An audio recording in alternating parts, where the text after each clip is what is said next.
So I just want to give you just an update. We had an officer-involved shooting this morning at about 1:40 in the morning. Grand Rapids police officers were called for an individual who was rifling through neighborhood cars in the area around Forester and Bonita, just south of 28th Street. The officers responded. They saw a man in the area next to where one of the neighbors had said their car had been broken into. The officer told the man to stop. He ran. They chased him for a very short period, at which point in time he pointed a gun at one of the officers. Both officers fired at the man, and he was placed into custody.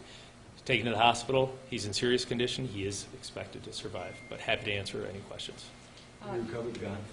Yes, yeah. The gun was recovered on scene. We actually didn't recover the gun. Michigan State Police, we secured the scene for evidence, and our process here when there is an officer-involved shootings to have the Michigan State Police do the investigation. So Grand Rapids Police Department obviously responded as well.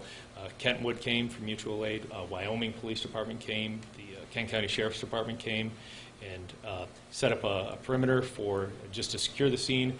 Waited for Michigan State Police, who were there very quickly with their detectives and forensics team. They did all the evidence collection, and I did respond to the scene myself. And I did see that there was a gun on scene, yes. Were any shots fired by the individual? That's not information that I'm aware of at this time. It will be a part of the Michigan State Police information. I do know that our officers did fire numerous rounds. Do you have the age of the suspect? He's an adult, is all I know, yeah.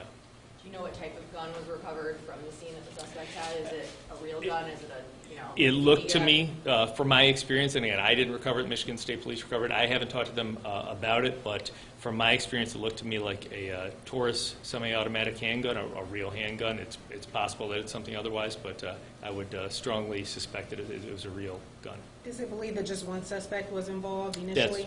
That's correct. And again, the investigation is preliminary, but we did get cooperation from the neighbors who called the police and gave us this information about this man breaking into their cars, and they just indicated there was one offender doing that.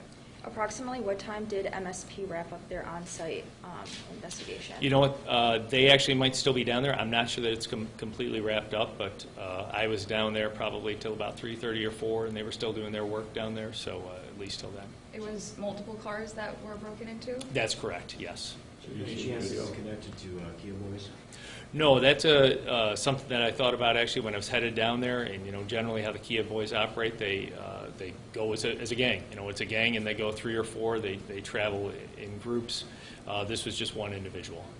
Yeah. Did you know? Have you seen video of the incident? I have, yes. I've seen I've seen the.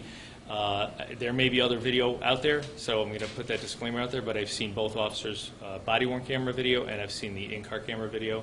And I will say, too, that I have a team upstairs working as quickly as possible to redact what's needed to be redacted, because we think it's important in the spirit of transparency to get that information out to you so that you can get it to the public as soon as possible. Can you describe what you saw in that video for us? Sure. Yeah, as I said, the officers can be seen on the video responding to this call for service of an individual that's going through people's cars in the neighborhood. They're directed to a specific address where he was last seen seated in a vehicle. The officers approach that address, and they see an individual. Both officers exit the car. They make an announcement to, stop police. They turn their lights on, their emergency lights, so they're clearly visible as a police car. And they start walking on foot. The man runs, so they run. As they approach him, the man turns with a gun towards his hand and points it directly at one of the officers. Your initial perspective is that officers did things correctly? So it's not my investigation, and I don't know what I don't know. And like you guys have seen before, I only have what the Grand Rapids Police Department has. I have 3 videos. I have both officers' body-worn camera videos. I have the in-car camera videos. I know that there was a canvas done for other video in the area. From my perspective, what I can say is that the video indicates that there was what appeared to me to be a firearm pointed directly at one of my police officers. Do you know how many times and where on the person the male was shot? I don't. The information that I got preliminary was that he was shot multiple times, that he was in very serious condition. However, he is expected to survive, but I don't have the details of where on the body he was shot. You're 5 months out of what kind of steps in the community are you, Mr. Davis, Mr. Washington doing, go out and explain what happened to the community to try to be transparent. Yeah, and early- work with them. Yeah, and good question, and this is the start. This happened at 1:40 this morning, and gather as much information as we can as soon as possible. Brandon Davis was the first person I called this morning. I woke him up, woke the city manager up shortly thereafter. Brandon headed down to the scene with us, and just getting as much information as we can, as quickly as we can, talking to you guys, and then again, I got a team upstairs as we speak right now going through the videos to at least to be able to provide what the Grand Rapids Police Department has in the way of transparency, and without obviously interfering with the Michigan State Police investigation. Was this a two-man car, or were there two patrol officers? That's They were correct. separate? That's They were correct. together? The two officers were riding in the car together. You know Yeah. how far away they were from the suspect when the shots were fired? I would be guessing, but happy to guess, probably about 40 feet or so. Yeah. Was it dark? Yeah, Streetlights? it was dark. There were some street lights there, and also headlights from the officers, but also the officers both had flashlights as well.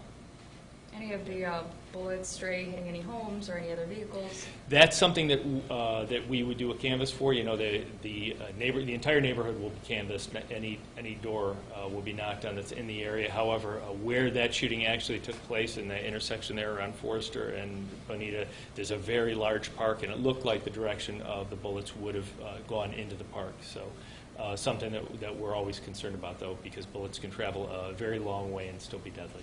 After an officer's charged with murder, do you feel that members of the public are more emboldened to do this type of behavior that you say is happening, like pointing a gun at police? And is that a concern that you have moving forward?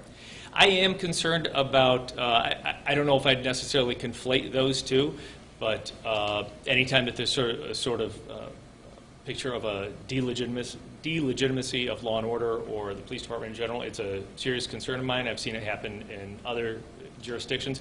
I don't know that that's what we're seeing in Grand Rapids. In fact, we've seen just the month of August, we've seen a significant decrease in violent crime. I expect that decrease will continue. I hope it is. I'm optimistic it will. So I can't explain this individual's behavior. I think as we learn more about the investigation, hopefully we'll get some more answers on that. We have seen an uptick in car break-ins. Anything we can say to people outside of making sure to lock your doors about what's being done? Lock your door, if you can park in a well-lit area. Obviously, not everybody has the opportunity to park inside if you can, but then it's be a good neighbor. 'Cause,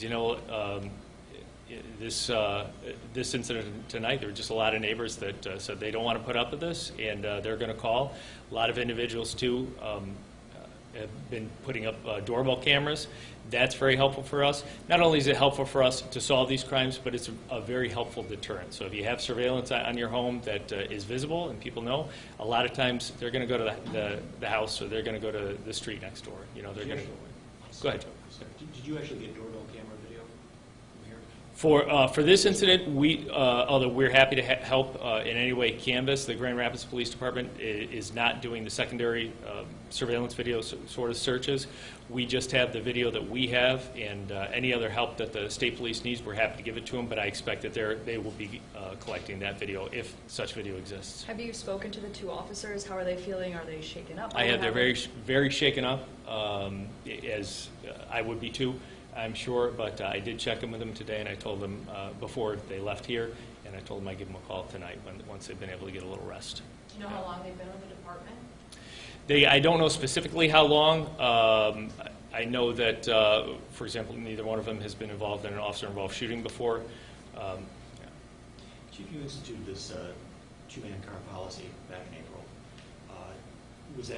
Were they riding together because of that policy? And do you think that may have added to officer safety last night? It certainly did add to officer safety because it very well could have been a one-man unit that traditionally would have gone. We don't have anymore a hard and fast two-person car. Part of that is logistically. I've spoken to you and others here about the officer shortage, not only in the Grand Rapids Police Department, but across West Michigan and really across the country.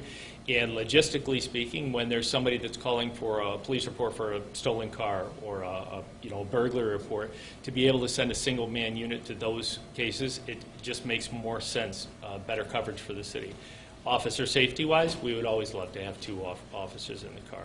So fortunate that there were two officers working together because it could have ended much differently. Did you just have the manpower to be able to do that last night? Yes. Yeah.